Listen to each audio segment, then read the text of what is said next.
उन्होंने मेरी टैक्सी रोक दी, मुझे हथकड़ियाँ लगाई और आंखों पर पट्टी बांध दी।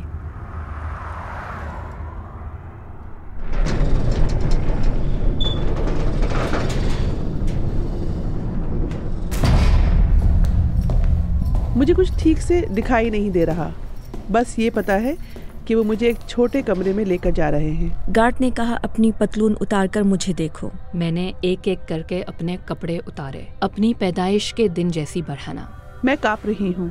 मैं अपनी हिफाजत नहीं कर सकती। नीचे बैठो, उठो, वो हुक्म देते रहते हैं। मुझे मर्दों की आवाज़ों ने घेरा हुआ है और उससे मैं और भी ज्यादा कांपती हूँ।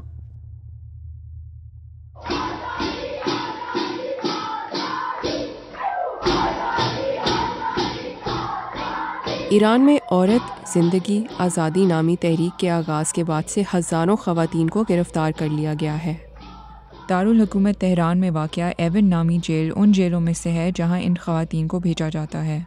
इन दीवारों के अंदर ज़िंदगी की एक ऐसी कहानी है जिसे दुनिया कभी नहीं देखती। और 3 ख़वातीन, नसीम, रिजवाना और विदा। यहाँ पर कोई आवाज़ नहीं है, न कोई दरख्त, और यहाँ सिर्फ जहर जैसी बू है, ऐसा जहर जो कीड़ों को नहीं मारता। मुज़ाहिरों से पहले नसीम एक आम जिंदगी गुजारती थी, एक हेयर ड्रेसर जिन्हें रैप म्यूज़िक बहुत पसंद था। जेलर कोठरी का दरवाज़ा खटखटाता है और कहता है, तुम्हें उसकी आवाज़ आ रही है? वो उन्हें मार रहे हैं, तैयार हो जाओ, अगली बारी तुम्हारी है। मुझसे रोज़ाना 10 से 12 घंटे पूछगिछ की जाती है।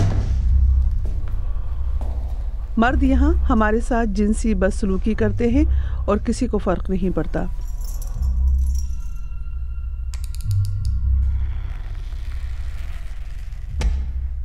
मैंने एहतजाजी गाने गाकर गुजारा किया।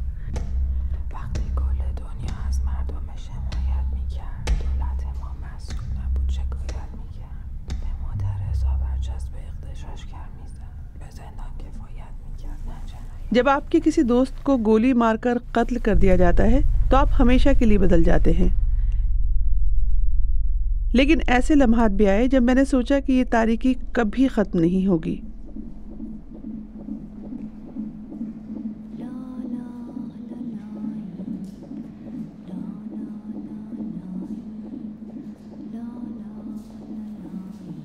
ये पहली मर्तबा नहीं कि रिजवाना अपनी एहतजाजी सरगर्मियों की वजह से जेल में हैं, लेकिन इस बार कुछ मुख्तलिफ है। इनको पता चला है कि वो हामला हैं। जब उन्होंने मुझे बताया कि तुम लड़की हो, मेरे आंसू बहने लगे। तुम्हारी और मेरी तकदीर में लिखा है कि हम एक साथ जेल में परवान चढ़ें, लेकिन तुम क्यों एक पिंजरे में पलो बढ़ो। कभी कभी मैं तुम्हें बारिश, परिंदों और जंगल की आवाज़ें सुनाती हूँ, और मैं तुम्हें एक मछली की तरह नाचते और तैरते हुए महसूस करती हूँ। मेरा खून बह रहा है। डॉक्टरों ने मुझे बताया कि इसकाते हमल का खतरा है। मुझे डर लग रहा है।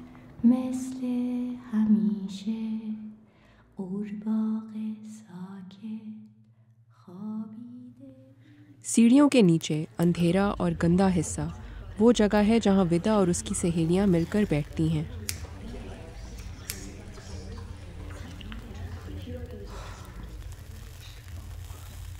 विदा का जुर्म सहाफ़त था।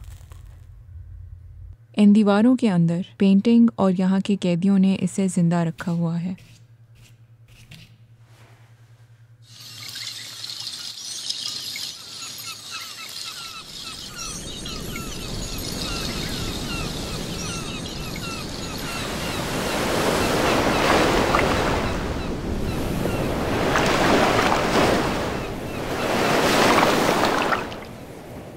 मैंने राहदारी को समंदर की तरह रंग दिया।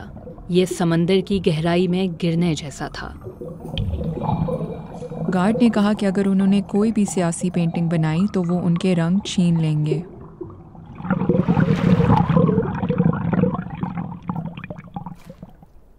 मैंने गिरती हुई ईंटें और उनके पीछे एक खूबसूरत जंगल की तस्वीर बनाई।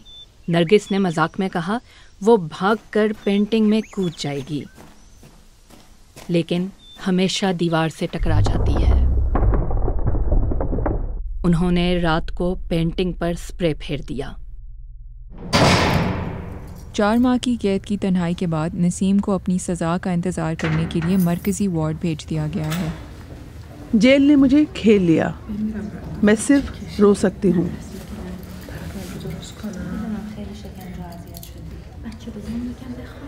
वो ऐसी थी जैसे तितलियाँ आपके इर्द गिर्द उड़ती हैं। उन्होंने मेरे जख्मी परों पर मरहम रखा।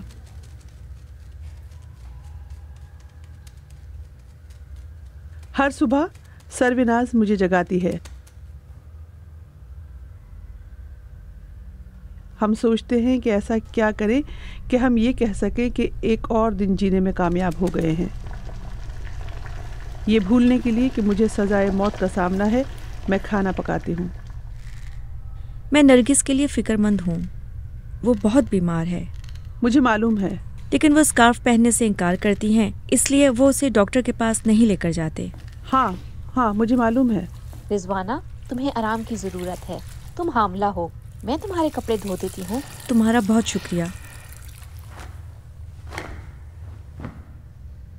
मेरी प्यारी बच्ची महफर, तुम 7 हफ्ते से भी कम अरसे में पैदा होने वाली हो।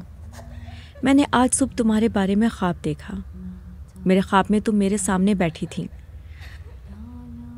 तुम इतने गुस्से में, उदास और सवालात से भरी क्यों हो? मेरी छोटी सी स्ट्रॉबेरी, मैं जानती हूँ कि तुम बहुत ज़हनी दबाव में हो।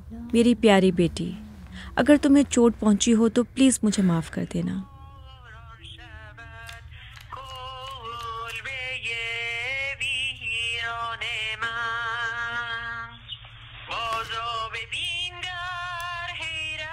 एक वार्ड में 70 दूसरी ख़वातीन के साथ आपका बंक बेड ही आपकी वाहिद जगह है।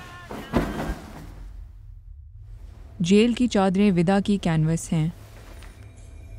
वो जेल की खिड़कियों से पहाड़ियों को देखती है और मौसमों को पेंट करती है।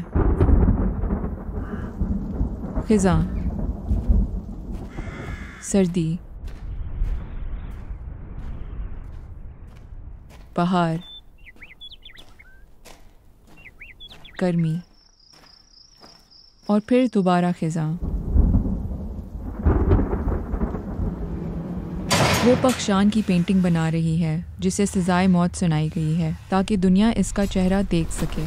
जब मुझे सजा मिलेगी तो क्या तुम मेरी तस्वीर बनाओगी? ऐसा होने तक इंतजार करो। पुख्तान के बाल अभी इतने सफेद नहीं हुए। मैंने अभी तक नहीं किया वरीशे, ये सिर्फ चादर की सफेदी है। हम वरीशे से मजाक करते थे कि तुम अब भी अपने बाल डाई क्यों करती हो, तुम्हें फांसी होने वाली है। हम ये यकीन नहीं करना चाहते इसलिए हंसते हैं, लेकिन अंदर से हम बहुत खौफजदा हैं। इस तारीकी के बावजूद ये औरतें अपनी ज़िंदगी में रंग लाने के लिए छोटी छोटी कोशिशें करती रहती हैं। नरगिस की शरारतें हमेशा अच्छी लगती हैं, जैसे वीकेंड्स पर वो गाती है।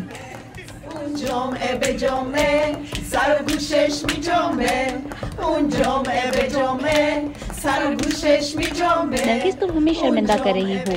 तुमने नोबेल प्राइज जीता है, थोड़ी सी तो बावकार होने की कोशिश करो। जेल वाले इसके होंठों से लिपस्टिक उतारने की कोशिश करते हैं, लेकिन नरगिस इनको 1 सेकंड के लिए भी ऐसा करने नहीं देती। वैसे वो सही कहते हैं, जेल नाउमीदी की जगह है। अकेले में ये एहसासात नाकामी की तरह। कभी कभी मैं अपने आप से पूछती हूँ, मैंने ऐसा क्या किया जिसकी वजह से मैं जेल पहुँची? क्या इससे कोई फ़र्क पड़ा? मेरे सारे दोस्त ईरान से चले गए हैं, एक एक करके वो चले गए। लेकिन अगर मैं चली गई तो मैं हार मान लूँगी।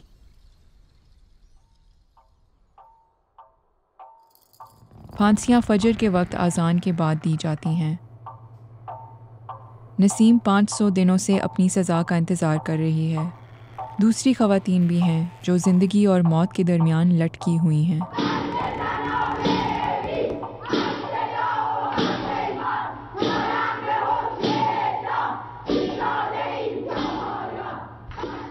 हर मंगल को ख़वातीन फांसियों के ख़िलाफ़ एहतजाज करती हैं। फांसी ना देने की मुहिम जेल की दीवारों से आज़ाद होकर दुनिया में फैल गई है। हालांकि जेल ने हमें कैद कर रखा है, ये हमारी आवाज़ों को कैद नहीं कर सकती। वो हम में से कुछ को ज़्यादा अरसे तक जेल में कैद की सज़ा देते हैं और फ़ोन कॉल्स और मुलाकातें भी बंद कर देते हैं।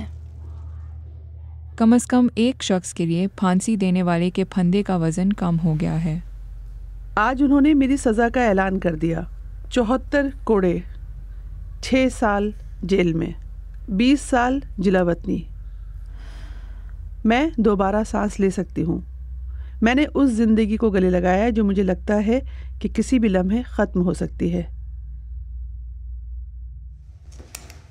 लेकिन फांसियों का सिलसिला नहीं रुका और ना ही हमारे मुजाहिरे, और हर मंगल ये सब दोहराया जाता है।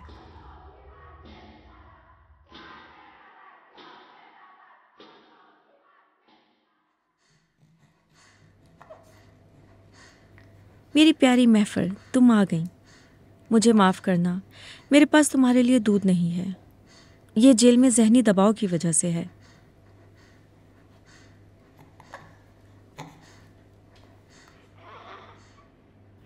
जब मैं तुम्हारे बालों को छूती हूँ तो मुझे उन खूबसूरत लड़कियों की याद आती है जिनको उनके उरूज के दिनों में गोली मार दी गई। उनका जुर्म सिर्फ कुछ बाल। तुम डरना मत। मेरा वादा है कि जब तक तुम आज़ादी के लिए लड़ सकती हो, मैं तुम्हारे साथ हूँ, बेहतर दिनों की उम्मीद में, मेरी खूबसूरत बच्ची।